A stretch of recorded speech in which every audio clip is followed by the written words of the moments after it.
Welcome to Pratap Classes. दोस्तों, Pratap Classes के YouTube channel पर आपका स्वागत है। आज है 17 फरवरी 2026 और 17 फरवरी 2026 के जितने भी इंडिया और वर्ल्ड के जो करंट अफेयर्स के क्वेश्चन बनते हैं, आज उनका अपने डिस्कशन करेंगे। पूरा वीडियो ध्यान से देखना और लास्ट में आपसे क्वेश्चन पूछूंगा जिनके जवाब आपको कमेंट बॉक्स में देना होगा।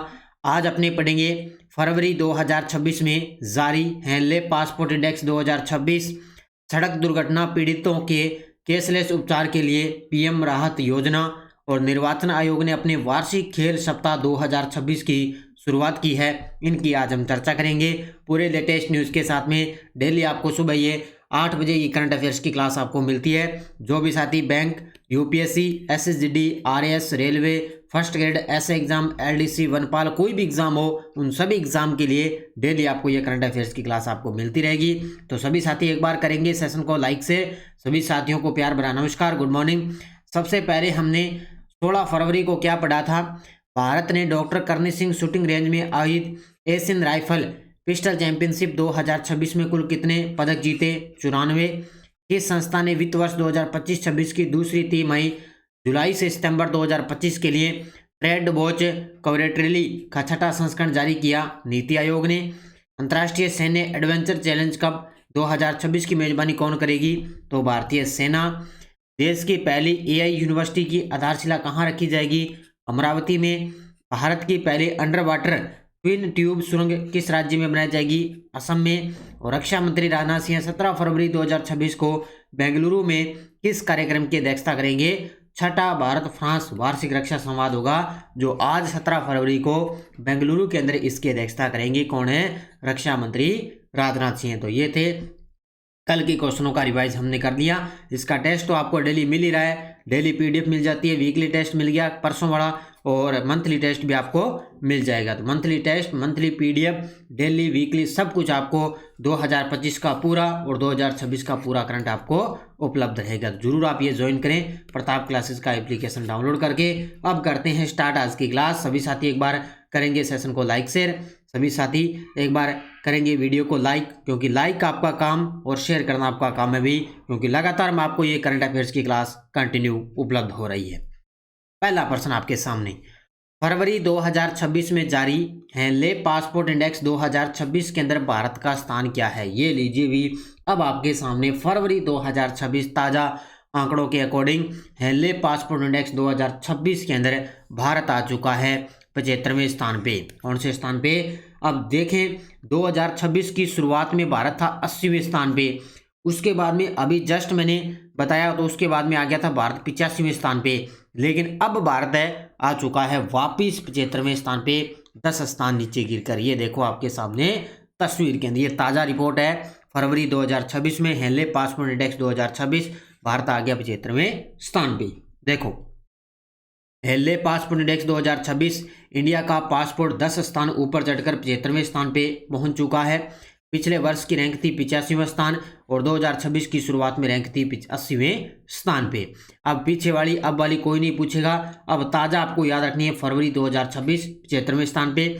भारतीय नागरिक 56 देशों में वीज़ा फ्री या वीज़ा ऑन अराइवल सुविधा के साथ यात्रा कर सकते हैं। जनवरी 2026 में यह संख्या 55 देशों की रही थी। जनवरी 2026 में 55 देशों की रही थी, और अब आ गया भी कहा भी 56 देशों के अंदर जो भारतीय नागरिक है वो वीज़ा फ्री या वीज़ा ऑन अराइवल सुविधा के साथ यात्रा कर सकते हैं। तो ये भारत की रैंक आ गई 75वें स्थान पे। अब सबसे टॉप पे देखें तो सबसे टॉप पे है 3 देश, सिंगापुर है, जापान और दक्षिणी कोरिया है, और स्वीडन और संयुक्त अरब अमीरात है। ये 3 टॉप देश हैं किसमें? हैंडले पासपोर्ट इंडेक्स 2026 के अंदर। तो ये ताज़ा है, इसको अच्छे तरीके से याद रखना। अभी जो फर्स्ट ग्रेड की अपनी बुक आ रही है उसके अंदर भी मैंने ये नया आंकड़ा आपको दे दिया। अगला, पीएम राहत योजना का संबंध किससे है? वेरी वेरी गजब का प्रश्न है आपके सामने। पीएम राहत योजना का संबंध किससे है? तो ये है सड़क दुर्घटना पीड़ितों के केसलेस उपचार के लिए पीएम राहत योजना की शुरुआत की जा चुकी है। ये गजब का प्रश्न है भी। इसको 14 फरवरी 2026 को इसकी शुरुआत हो चुकी है भी। जो सड़क दुर्घटना पीड़ित है उसको केसलेस और त्वरित उपचार उपलब्ध करवाना किसके तहत में? पीएम राहत योजना के तहत। देखो, योजना का नाम है पीएम राहत योजना। अब इसका पूरा नाम आपसे पूछे तो याद रखना भी, PM Rahat road accident victim hospitalisation and assurance treatment, ये इसका पूरा नाम है पीएम राहत योजना का। इसकी शुरुआत 14 फरवरी 2026 गवर्नमेंट ऑफ इंडिया के द्वारा इसका लॉन्च किया गया। उद्देश्य सड़क दुर्घटना पीड़ितों को केसलेस और त्वरित उपचार उपलब्ध करवाना और दुर्घटना के बाद गोल्डन आवर में जीवन बचाने पर जोर दिया जाएगा। यानी कि दुर्घटना के बाद गोल्डन आवर में जीवन बचाने पर इसके अंदर जोर दिया जाएगा। अब इसके अंदर जो वित्तीय सहायता मिलेगी, यानी कि जो प्रति पात्र पीड़ित है उसको 1.5 लाख तक केसलेस उपचार मिलेगा। दुर्घटना की तारीख से 7 दिनों तक कवर रहेगा। यानी कि जब दुर्घटना होगी उस 7 दिनों के अंदर अंदर उसको क्या है पीड़ित की सहायता होगी और उसमें उसको क्या है 1.5 लाख तक केसलेस उपचार उसके अंदर मिलेगा। तो ये आपको याद रखना है पीएम राहत योजना, जिसकी शुरुआत 14 फरवरी 2026 को की जा चुकी है। ठीक है, अच्छे तरीके से पढ़ लेना।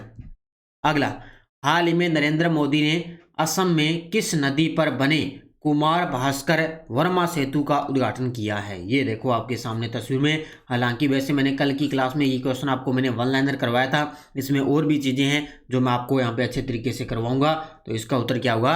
असम के अंदर कौन सी नदी है? ब्रह्मपुत्र नदी। तो मोदी जी अभी पिछले 2-3 दिन पहले असम की यात्रा पर रहे, तो उन्होंने असम नदी के असम राज्य के अंदर ब्रह्मपुत्र नदी पर कुमार भास्कर वर्मा सेतु का उद्घाटन किया है। तो उत्तर क्या होगा इसका? ब्रह्मपुत्र नदी।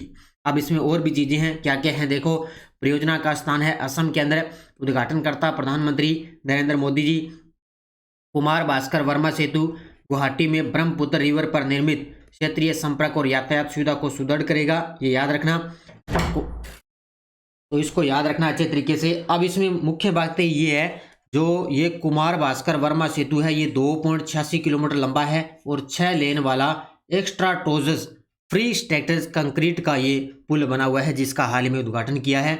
अब याद रखना एक तो चीज, मुख्य चीज ये होगी। इसके अलावा एक चीज और है कि इमरजेंसी लैंडिंग फैसिलिटी का भी मोदी जी ने उद्घाटन किया है। अब इसमें मुख्य बातें क्या है? एक तो डिब्रूगढ़ जिले में राष्ट्रीय राजमार्ग पर इसका विकास होगा। पूर्वोत्तर भारत की पहली आपातकालीन लैंडिंग सुविधा है ये। इसमें भारतीय वायुसेना के जो विमान हैं उनकी आपात स्थिति में लैंडिंग के लिए उपयोगी रहेगा। तो दो चीजें होगी, एक तो उत्तरी पूर्वी भारत के अंदर अपने इमरजेंसी लैंडिंग फैसिलिटी का उद्घाटन हो गया, ठीक है, और एक हो गया अपने कुमार भास्कर वर्मा सेतु का उद्घाटन। तो ये असम के अंदर दो मुख्य चीजें होगी।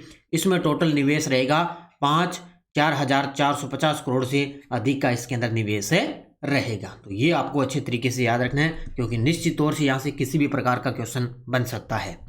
अगला, केंद्रीय गृह मंत्री और सहकारिता मंत्री अमित शाह जी ने central bank digital currency CBDC आधारित सार्वजनिक वितरण प्रणाली की शुरुआत कहाँ की है? ये भी गजब का प्रश्न है। ये देखो आपके सामने हमारे गृह मंत्री अमित शाह जी ने सेंट्रल बैंक डिजिटल करेंसी आधारित एक सार्वजनिक वितरण प्रणाली की शुरुआत की है गांधीनगर गुजरात से। कहां से की है? गांधीनगर गुजरात से इसकी शुरुआत की है। तो स्थान गांधीनगर गुजरात। उद्घाटनकर्ता अमित शाह जी। पहल का स्वरूप सेंट्रल बैंक डिजिटल करेंसी आधारित सार्वजनिक वितरण प्रणाली भारत की खाद्य सुरक्षा व्यवस्था में महत्वपूर्ण सुधार करना। यानी कि इसका ये टारगेट है भी जो भारत की जो खाद्य सुरक्षा व्यवस्था है उसको उसके अंदर सुधार करना। उद्देश्य क्या है? राशन वितरण प्रणाली में पारदर्शिता बढ़ाना, डिजिटल और सुरक्षित भुगतान प्रणाली लागू करना और सस्ती दरों पर खाद्यान्न सीधे गरीबों तक पहुंचाना। जो खाद्यान्न मिलेगा वो सीधे गरीबों तक पहुंचेगा, जिसका महत्वपूर्ण यही टारगेट है। तो इसकी शुरुआत कहां से हुई है? गांधीनगर गुजरात से। और इसके अलावा ये जो पहल स्टार्ट की गई है ये प्रधानमंत्री मोदी जी के मिनिमम गवर्नमेंट मैक्सिमम गवर्नेंस के दृष्टिकोण के अनुरूप इस पहल को शुरू किया गया। और यह पहल भारत सरकार द्वारा भारतीय रिजर्व बैंक और गुजरात सरकार के सहयोग से इसको स्टार्ट किया गया। ये पॉइंट नोट कर लेना भी किसके सहयोग से है? तो इसके अंदर जो भारतीय रिजर्व बैंक यानी कि RBI है वो भी इसके अंदर शामिल है। नेक्स्ट देखो, क्षेत्रीय कार्यक्रम सह कार्यशाला का आयोजन 17 फरवरी 2026 को कहाँ किया जाएगा? ये लीजिए भी आज 17 फरवरी है और आज ही के दिन क्षेत्रीय कार्यक्रम सह कार्यशाला का आयोजन होगा। और ये होगा कहाँ पे? शेर-ए-कश्मीर अंतर्राष्ट्रीय सम्मेलन केंद्र श्रीनगर के अंदर। कहाँ पे होगा? शेर-ए-कश्मीर अंतर्राष्ट्रीय सम्मेलन केंद्र श्रीनगर में क्षेत्रीय कार्यक्रम सह कार्यशाला का आयोजन आज 17 फरवरी 2026 को किया जाएगा। बस तारीख आपको याद रखनी है, स्थान आपको याद रखना है, ज़्यादा इसमें मुख्य चीज़ें आपके लिए नहीं है। ठीक है, तो तारीख 17 फरवरी कहाँ पे? श्रीनगर जम्मू कश्मीर में। कौन सी योजना? केंद्रीय क्षेत्रीय योजना। इसका जो कार्यान्वयन विभाग है वो न्याय विभाग है और इसका जो शुभारंभ होगा वो देश के राष्ट्रीय गीत वंदे मातरम के सामूहिक गायन से इसकी शुरुआत की जाएगी। तो ये आपको पॉइंट अच्छी तरीके से याद रखना, बस इतनी चीज़ आपको याद रखनी है, ज़्यादा डिटेल में पढ़ने की जरूरत नहीं है। अगला देखो, निर्वाचन आयोग ने अपने वार्षिक खेल सप्ताह 2026 की शुरुआत कहाँ की है? इस प्रकार के प्रश्न छपेंगे और आपको पता ही नहीं लगेगा ये प्रश्न आया कहाँ से, किस प्रकार का है। तो इस प्रकार के क्वेश्चन है, अच्छी तरीके से इनको पढ़ लेना भाई। अभी पिछली बार जो डिप्टी कमांडेंट का पेपर हुआ था इस प्रकार का प्रश्न छप गया उसके अंदर। तो निर्वाचन आयोग ने अपने वार्षिक खेल सप्ताह 2026 की शुरुआत की है, कहाँ से की है? ये की है राष्ट्रमंडल खेल परिसर नई दिल्ली से इसकी शुरुआत की है। अपने जो निर्वाचन आयोग कौन है वर्तमान में? 26वें मुख्य चुनाव आयुक्त अपने ज्ञानेश कुमार है और खेल मंत्री कौन? अपने डॉक्टर मनसुख मांडविया। तो इसकी शुरुआत हो चुकी है। नई दिल्ली स्थित राष्ट्रमंडल खेल परिसर में अपने वार्षिक खेल सप्ताह 2026 की शुरुआत मुख्य आयुक्त है इसमें श्री ज्ञानेश कुमार ने लोकतंत्र के लिए दौड़ो इस थीम के साथ 100 मीटर महिला दौड़ को हरी झंडी दिखाई है। तो कौन सी थीम है? लोकतंत्र के लिए दौड़ो, ये थीम के साथ इसकी शुरुआत। इस वार्षिक खेल सप्ताह का समारोह का विषय मैदान में सद्भाव और लोकतंत्र में शक्ति। और इस टोटल में प्रतियोगिता का आयोजन होगा 7 खेलों में और 43 श्रेणियों के अंदर इसका आयोजन किया जाएगा। एक सप्ताह के अंदर चलेगा, कल से इसकी शुरुआत हो चुकी है। यूनानी दिवस पर राष्ट्रीय सम्मेलन कहाँ आयोजित किया गया? ये जितने भी सम्मेलन है ना पढ़ लेना इनको अच्छे तरीके से। अब ये इस प्रकार का प्रश्न आपको सीधा सीधा बस इतना ही मिलेगा। तो यूनानी दिवस पर राष्ट्रीय सम्मेलन कहाँ आयोजित किया गया? ये किया गया मुंबई के अंदर। कहाँ पे? मुंबई में। तो यूनानी दिवस 2026 14 फरवरी को भव्य समारोह के साथ साथ यूनानी पद्धति में नवाचार साक्ष्य पर 2 दिवसीय राष्ट्रीय सम्मेलन मुंबई के यशवंतराव चव्हाण सेंटर के अंदर ये संपन्न हो चुका है। बस ये फिक्स है, बस इतना ही छपेगा। अब देखो आपके सामने वन लाइनर करंट। पहला है, राष्ट्रपति द्रौपदी जी मुर्मू ने नई दिल्ली में संस्कृति मंत्रालय द्वारा आयोजित अल चिकी लिपि के शताब्दी महोत्सव का उद्घाटन किया है। तो नई दिल्ली के अंदर हमारे देश की राष्ट्रपति द्रौपदी जी मुर्मू अल चिकी लिपि के शताब्दी महोत्सव का उद्घाटन किया। और अभी हमारे देश की जो राष्ट्रपति है वो 17 और अभी 18 फरवरी को आंध्र प्रदेश की यात्रा पर भी रहेंगी। शिक्षा मंत्रालय इंडिया AI शिखर सम्मेलन में pushing the frontier of AI in India नाम से एक विशेष सत्र का आयोजन करेगा। आपको पता है अभी कल 16 से स्टार्ट हो गया दिल्ली के अंदर AI सम्मेलन जो 20 फरवरी तक चलेगा। तो उसके अंदर जो मुख्य मुख्य बातें ये सारी चलेगी अब 3 से 4 दिन अगले। तो pushing the frontier of AI in India नाम से एक विशेष कार्यक्रम भी होगा दिल्ली के अंदर। तीसरा है, अंतर्राष्ट्रीय बांध सुरक्षा सम्मेलन 2026 बेंगलुरु के अंदर संपन्न हुआ है। और चौथा है, अनुसंधान उद्योग स्टार्टअप उद्यमिता कॉन्क्लेव 2026 चेन्नई के अंदर आयोजित हुआ है। अब यहाँ से प्रश्न किसी भी प्रकार का बन सकता है, इनको अच्छे तरीके से पढ़ लेना। ये लगभग सारे मैंने सम्मेलन से आज की क्लास में क्वेश्चन बने हैं। और ये टेलीग्राम ग्रुप है, कोई सूचना, कोई लिंक, कोई नोटिफिकेशन सब आपको टेलीग्राम पे सूचना मिल जाती है। पिछले वीडियो का क्वेश्चन क्या था? 13 फरवरी को सेवा तीर्थ और कर्तव्य भवन 1 और कर्तव्य भवन 2 का औपचारिक उद्घाटन किसने किया? तो हमारे देश के प्रधानमंत्री मोदी जी ने इसकी शुरुआत की है।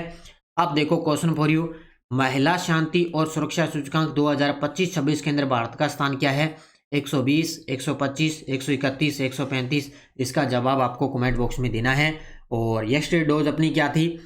निम्नलिखित में से किन राज्यों का संबंध संविधान के अनुच्छेद 371 से है? तो 2 ही राज्य है, एक महाराष्ट्र है और दूसरा गुजरात है।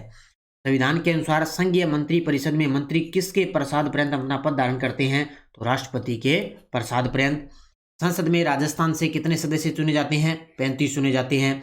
न्यायाधीशों की नियुक्ति की कॉलेजियम प्रणाली का आरंभ किस वर्ष हुआ था? 1993। और भारतीय संविधान में अंगीकृत वेस्टमिंस्टर मॉडल का संबंध किस प्रणाली से है? वो है संसदीय प्रणाली से। ये पिछली बार एग्जाम हुआ था, उनमें सारे ये क्वेश्चन आए हुए हैं, तभी मैं आपको यहाँ पे करवा रहा हूँ अच्छे तरीके से। अब देखो आपके लिए नेक्स्ट डोज क्या है? भारतीय संविधान के अनुच्छेद 243B का क्या प्रावधान है, यानी कि क्या है इसके अंदर? अनुच्छेद 110 किस प्रकार के विधेयक से संबंधित है? और अनुच्छेद 124 भारतीय संविधान में क्या प्रावधान करता है? 3 ही क्वेश्चन मिले हैं, कल आपको 5 क्वेश्चन लगातार मिलते रहेंगे। तो तीनों के जवाब आपको कमेंट बॉक्स के अंदर देने हैं। ये अपनी स्कूल व्याख्याता की करंट अफेयर्स की टेस्ट सीरीज है, राष्ट्रीय अंतर्राष्ट्रीय राजस्थान तीनों का करंट आपको मिलता रहेगा। कल आपको संडे ये संडे के दिन जो क्लास आई थी उसका वीकली टेस्ट आपको मिल गया। राजस्थान वाला आज आपको मिल जाएगा। LDC 2026 ये करंट अफेयर्स की टेस्ट सीरीज है, SI की चल रही है और करंट अफेयर्स की CAT की अपनी टेस्ट सीरीज चल रही है। अभी जल्द ही अपनी फर्स्ट ग्रेड की बुक आ रही है करंट अफेयर्स की, वो आप सभी साथी ले आना। वो SI एग्ज़ाम के लिए, LDC एग्ज़ाम के लिए और वनपाल के लिए और फर्स्ट ग्रेड के लिए तो है ही, इन सभी एग्ज़ाम के लिए वो बुक ले आना फर्स्ट ग्रेड की। अभी अगले 3 से 4 दिन के अंदर बुक आ जाएगी, वो आप अच्छी तरीके से उसके लेकर अध्ययन कर लेना। तो अभी 1.0 है, उसके बाद में अपनी 2.0 बुक आएगी। तो सभी साथी करेंगे वीडियो को जाते जाते लाइक शेयर। धन्यवाद। जय हिंद, जय भारत, जय राजस्थान।